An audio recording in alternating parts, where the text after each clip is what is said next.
Our first Gold Circle inductee is Doug Friedman.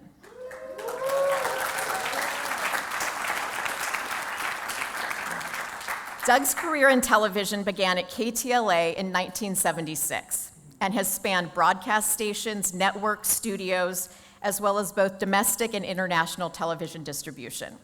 At KUSI, here in San Diego, he ran creative services and public service while also contributing to news. Before that, as a syndication exec, he worked with stations all throughout our region. He's an Emmy winner with 12 years of service to NATAS-Pacific Southwest as governor and the past chair of the Gold and Silver Circle Committee and Foundation. Please direct your attention to the screen as we celebrate Doug. Doug Friedman's television career started 50 years ago at KTLA in Los Angeles, where for $2.50 an hour, he worked in the mailroom and seated audiences for tapings of popular programs including Donnie and Marie, Sha Na Na, and The Dating Game.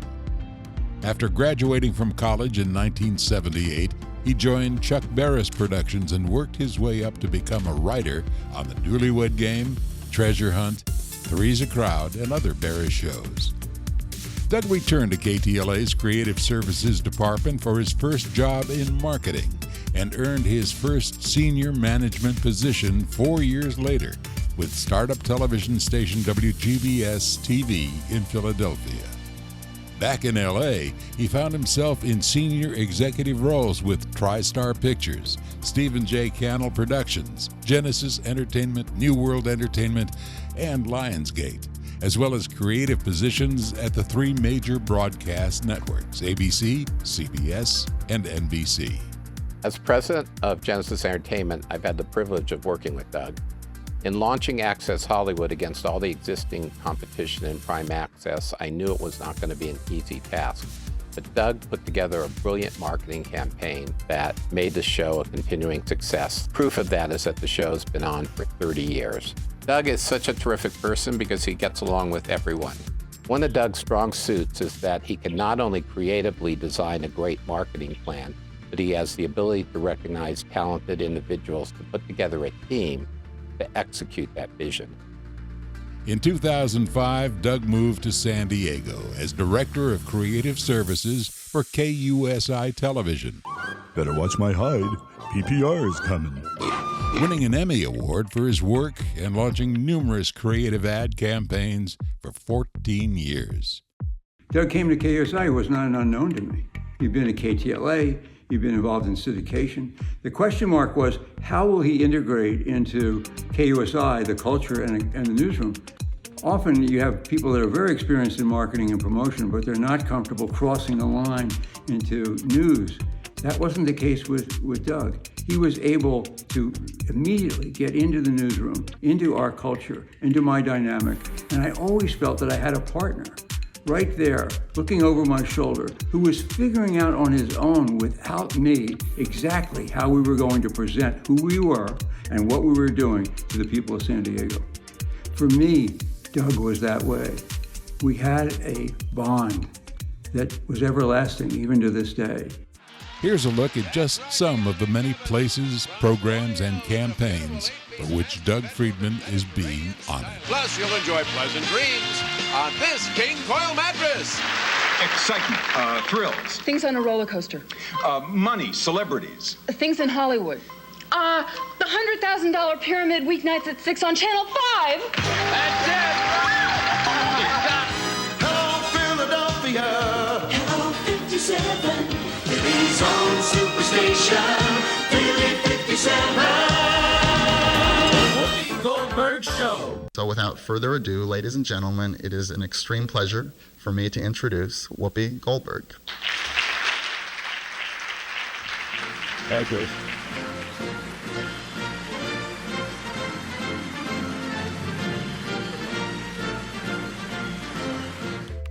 Delighted to once again welcome Roger Ebert of the Chicago Sun-Times and Gene Siskel of the Chicago Tribune.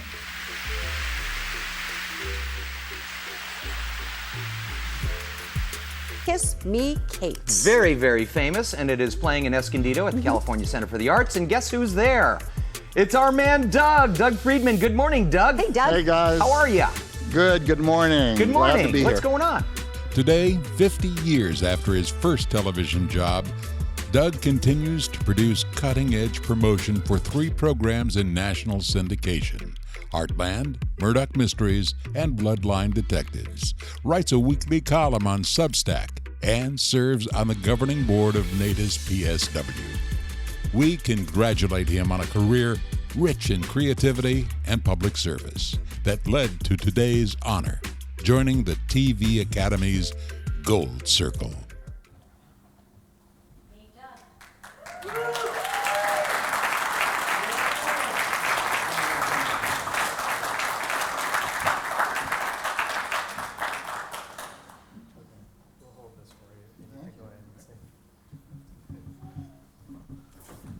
What you would have seen was 20-year-old Doug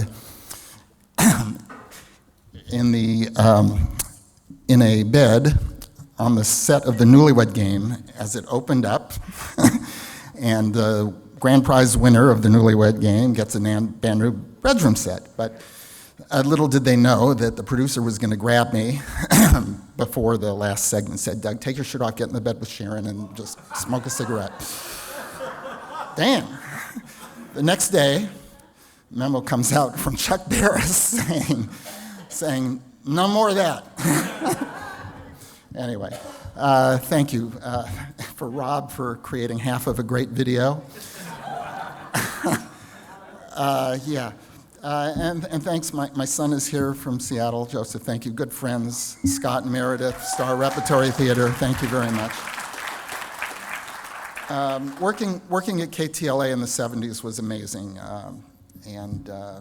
It had 6 sound stages. It was the old Warner Brothers lot where they shot The Jazz Singer, but I got to work with shows like Steve Allen had a show with all his people, Donnie and Marie, like we said. Oh, there's Philadelphia. Okay, maybe working again. Play after, okay. Anyway, it was wonderful. I got to meet everybody I ever wanted to meet. Fred Astaire, Jimmy Stewart, stars came in there. It was like, holy smoke, and I'm just, 20-year-old kid. But it was wonderful, and when I graduated from Northridge, I went to work full-time for Chuck Barris. And I wanted to be a writer, and they weren't hiring me to be a writer, they were just hiring me to do the grunt work. And the cool part about that was I had a business card that said the dating game on it, so I could go up to any pretty girl I wanted at a bar or a bar mitzvah and say, "Hey, you want to be on TV?" And, dang, I could do it too. But TV, and eventually I did get to be a writer. I was able to show them, what I could do. Someone had come up to me and said, "Doug, we're not going to hire you to be a writer unless we can see you can write." So it was like, bing, the light bulb over the head. And I went home and I wrote 40 totally off-the-wall, crazy, ridiculous Newlywed Game questions. Like, if you and your wife had a Japanese baby, what would you name it? Totally zero politically correct stuff, right? It was 1980 by that time. It was 78. And anyway, I was a writer. The next day I was a writer, and it was great. And then I learned a lesson really quickly, that if you're working on a show in Hollywood or anywhere, shows go on hiatus, shows get canceled. And I was suddenly out of work. So I went back to KTLA, I got into marketing in the promotion department, and that was my career for the next 45 years. It was in the marketing. And it was wonderful. I worked my way up. I went to Philadelphia. It was my first job running a department, came back, got into syndication. The highlight, I guess, for me was, it was in '96, I was at New World Entertainment. We were launching Access Hollywood. I spent $20 million in advertising that year. $20 million, that was my budget. At KOSI, $0. But then I learned the other lesson is that big companies like that get swallowed up by even bigger companies. So Fox bought New World, wasn't working. Did my own thing for a few years, then I got a call from the McKinnons. I came down, I was hired at KOSI to run the promotion marketing there. And that was, I figured, going to be my retirement job. I figured in 20 years, I'll retire. I didn't know they were going to retire me in 14, but they did. And that was fine because I was already doing freelance stuff and syndication stuff I do continue to this day. Rob Holtz, who made this wonderful video, half of which you've seen so far, is great. He works with me on my syndicated promos too, so thank you, Rob. Anyway, so and for the brief few years that I had before I really wanted to retire, I worked at the Alzheimer's Association, head of communications, and I know that you're here. But Steve Luke, was out and covered us when we had our convention here, so say thank you, Stephen. Anyway, and now I'm writing about it on Substack. If you want to find out how it was that Whoopi Goldberg and I are like this, you can read my Substack. And that's it. So here we are today, and thank you very much. Thank you to Marianne, Kent, DJ, everyone that had a part to play in this, and thank you. Oh, there you are. Thank you very much.